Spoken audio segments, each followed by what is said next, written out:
Ok, nous voilà prêts pour la deuxième vidéo, hein. Cette vidéo va concerner principalement la préparation, tout ce qu'on fait en amont.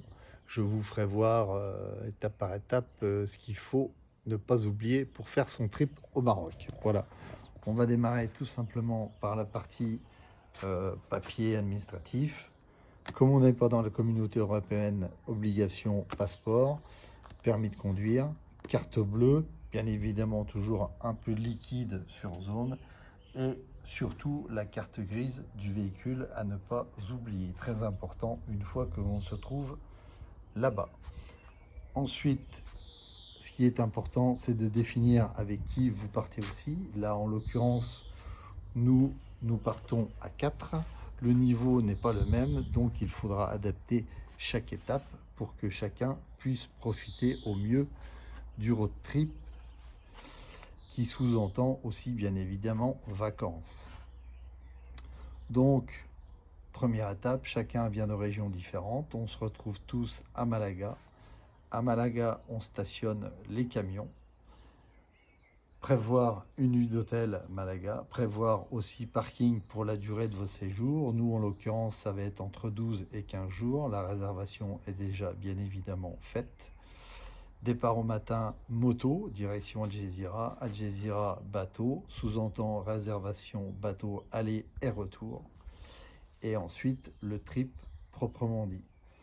Donc, l'idée, c'est d'articuler entre 300 et 400 km par jour.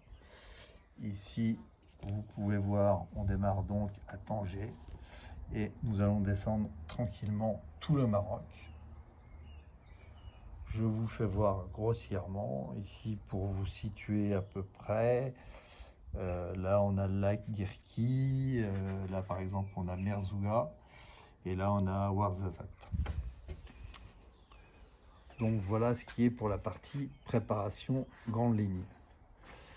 Dans la prochaine vidéo, je vous ferai voir tout ce que j'emmène là-bas avec moi, tout le matériel.